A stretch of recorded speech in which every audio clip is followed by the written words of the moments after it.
There are families that cannot access alternative education choices for their children because they are limited by their ability to pay. 80% of the school children in our public system are on free milk or free lunch. That tells you the economic status. We have an immigrant population in Scranton that is certainly not small. And as the numbers have increased, the challenges in terms of education on the public schools has also been a real challenge.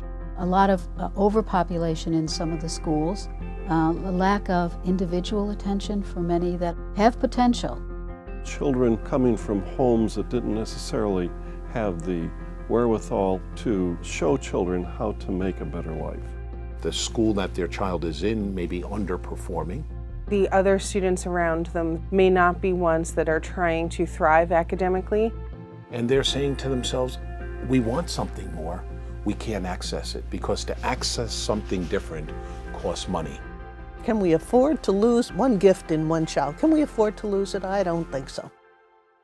The whole NativityMiguel model is based on the fact that there are a group of people who are willing to fund options for families that are not able to do that on their own. A group of leaders in our community, mostly religious, came together. Sisters of Charity, the Immaculate Heart of Mary, the Sisters of Mercy.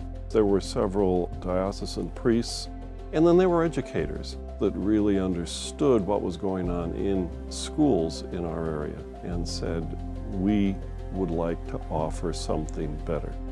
A tuition-free school for young people with academic ability who were falling through the cracks. So it is a unique school. It's one of a kind here, but it's in this national network of NativityMiguel schools around the country. There was a need in Scranton for the kind of education that this school can offer. And from 2012 until 2015, it was a thought to a process to an open door. I believe we're the only Catholic school in America in the basement of a synagogue. Our work at Temple Hesed in the community often has to do with welcoming the stranger in biblical language. Our other key mission within the temple and outside of it has always been education. And so this seemed like a wonderful match. When a child is entering 5th grade, we're here to say, guess what?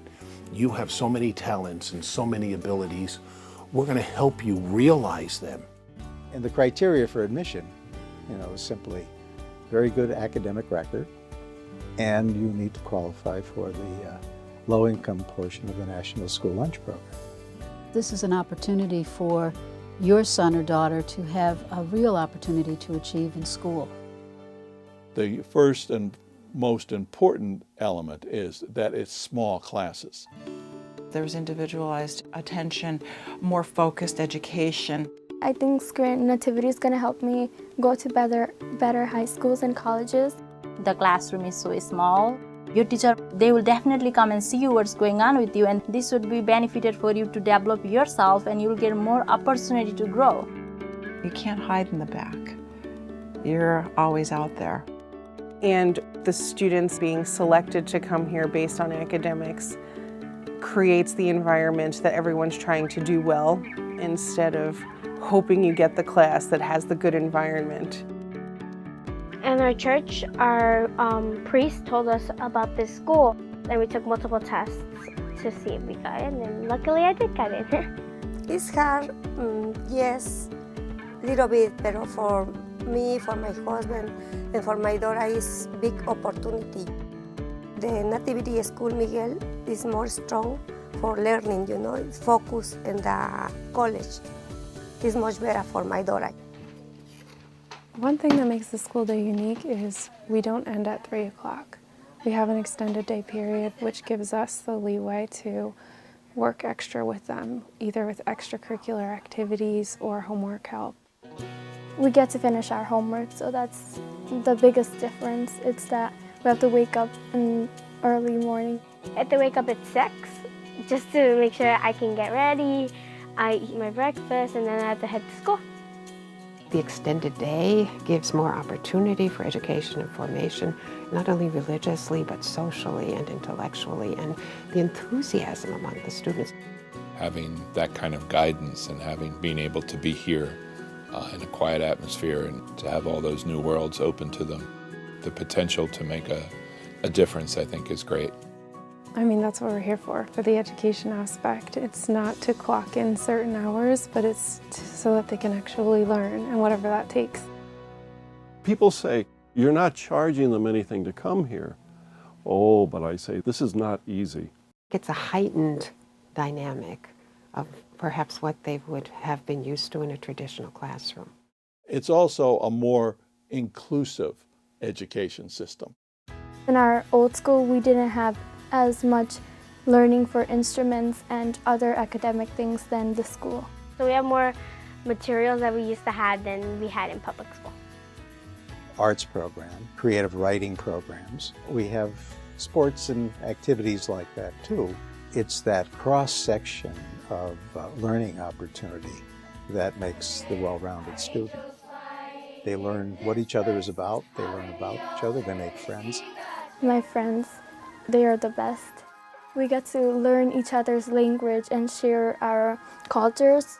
If they know how to respect each other's culture, that builds them to be a good person in life. In the end, they're just kids. This works. This helps to break the cycle of poverty. We create opportunities for families and for their children that would not otherwise exist. Before I went to San Miguel, I was a C student. San Miguel was always there in the corner every time I needed help. They always had my back. And again, they were really a big supportive throughout my high school career. And that's the only reason why I'm even looking at the schools I am, colleges-wise. This is my dreams, for my daughter. The enrichment programs, the working with the parents, all of that to create a kind of holistic model that says, education is not just about passing these tests. The students learn some self-assurance, some self-confidence, and they have pride in themselves and in the school. As our reputation has grown, we've started to see applications come from all over. The success of those young children speaks for itself. They're part of a very large community. And people look at it and say, I want to be a part of that. People should come and visit because it's a good school and you would like it.